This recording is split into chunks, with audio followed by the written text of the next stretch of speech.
Hey everyone, welcome back. Today, we're going on a deep dive into the world of Akbar the Great, Ah, yes. the Mughal emperor who ruled from 1556 to 1605 CE. A fascinating figure. And I know what you might be thinking, another emperor, what's so special about this guy? You hear that a lot. But get ready to have your mind blown because Akbar wasn't your typical ruler. That's for sure. And we're going to explore how his policies, especially on religious tolerance, Right. like literally reshaped what it meant to build an empire in a diverse world. Yeah, that's a great point to start with. Akbar actually inherited the throne really young, Oh, wow. only 13 years old. Imagine the weight of that responsibility. Yeah. His early years were definitely marked by challenges and regents, Hmm. ruling on his behalf, but he quickly showed he was different, Yeah. particularly in how he approached religious diversity. Right, right. I was reading A Concise History of Modern India, and it mentions Akbar abolishing the jizya tax on non-Muslims in 1564, and that's huge for a Muslim ruler back Okay. then. Mm-hmm. It's like he said, forget what's typical, let's build a society where everyone feels valued. Exactly. The jizya tax was like a major symbol of Islamic rule, so abolishing it. Yeah, It sent a powerful message about like prioritizing inclusivity. yeah. Think about it. Most empires at the time were all about imposing their beliefs on the conquered. Right. Okay. Akbar really flipped the script. He did, and he went even further. He created the Ibadat Khana, Oh yeah, a house of worship where scholars from all different religions, I love this. Hindus, Jains, Christians, even Zoroastrians, Yeah.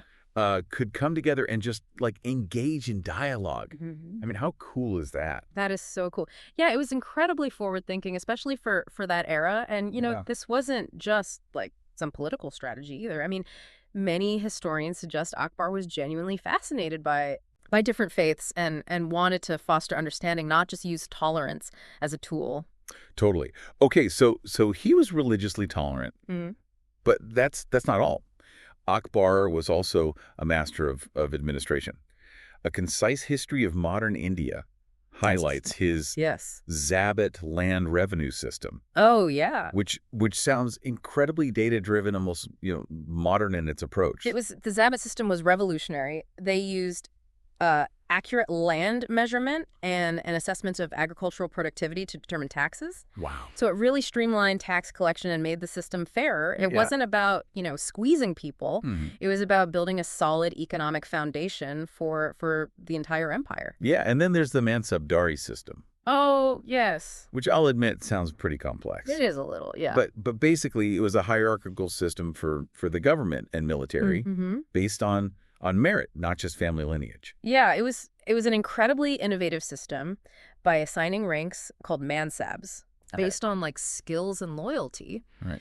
Akbar ensured that he had, competent leaders regardless of their background. It was all about finding the best people for the job, Wow. a pretty revolutionary concept for the time. Yeah, it's clear that Akbar wasn't just focused on conquering land. He was focused on building a well-run, efficient, Hmm. and just society. Yeah, It's yeah. like he was playing 4D chess while everyone else was playing checkers. That's a great analogy. And don't forget his influence on art and culture. Oh, of course not. Akbar's court was legendary, Truly. just a vibrant mix of artistic styles and intellectual exchange. A true patron of the arts. Absolutely. And we'll dive into the cultural side of Akbar's reign a little bit later. But before we do, I have to say, this guy is already blowing my mind. Yeah, he's pretty incredible. So stay tuned. We'll be right back. All right, we're back. And before the break, we were getting into Akbar's impressive administrative reforms. Mm-hmm. But, this guy wasn't just about numbers and systems, right? Well, absolutely. His patronage of art and culture was equally remarkable. Absolutely. He really understood the power of art to unite and inspire, and his court became this incredible melting pot Mm-hmm. of different cultures with artists and writers and musicians from all over the empire Yes. flocking to his patronage. Yeah, and we can't talk about Akbar's cultural influence without mentioning Fatehpur Sikri. Oh, of course. It's like stepping into a living museum of his vision, right? Fatehpur Sikri is a stunning example of his inclusive approach, even in architecture. It blends Islamic and Hindu and even Christian elements Yeah. seamlessly, reflecting the diverse influences present in his court. Yeah. Some of the architectural details mentioned in the source, The New Cambridge History of India, like Bir Singh Deo's palace and Jahangiri Mahal are really fascinating examples of this. It's mind-blowing how he managed to weave all of these different strands together. Religious tolerance, administrative brilliance, Right. cultural patronage to create such a vibrant and powerful empire. It really is a testament to his vision and leadership. Akbar's reign wasn't just about expanding borders. It was about building a society that was truly inclusive and prosperous. Okay, so we've seen how Akbar's policies transformed the Mughal Empire. But here's the million-dollar question. What kind of impact did all of this have in the long run? Right. Did his vision of tolerance and innovation outlast his reign? That's a fascinating question. Yeah. While Akbar's policies laid the groundwork for a more inclusive and prosperous society, the reality is that maintaining that level of tolerance and innovation was a constant challenge, even for his successors. So it's like anything else. Progress isn't always, linear, right? You have these incredible leaps forward. Yeah. And then maybe things backslide a bit. It's a constant, It's a constant push and pull. Yeah, push and pull. Yeah. Exactly. But, even though Akbar's influence might have fluctuated after his death, his reign is still seen as a golden age, a high watermark for religious harmony and administrative efficiency in Mughal history. Wow. And the ideas he championed, the values he embodied, those continued to resonate long after he was gone. That's really important to consider. It's like planting a seed, right? Yeah. Even if the tree doesn't always grow perfectly straight, the potential is always there. So what stands out to you most about Akbar's story? What makes him such a compelling figure, even centuries later? For me, it's his willingness to challenge the status quo.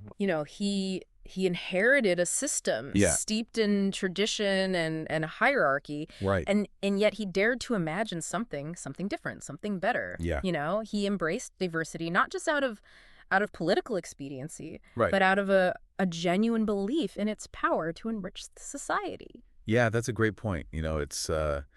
It's easy to look back and kind of romanticize the past. Right. But Akbar was really pushing boundaries in a way that few leaders, dared to.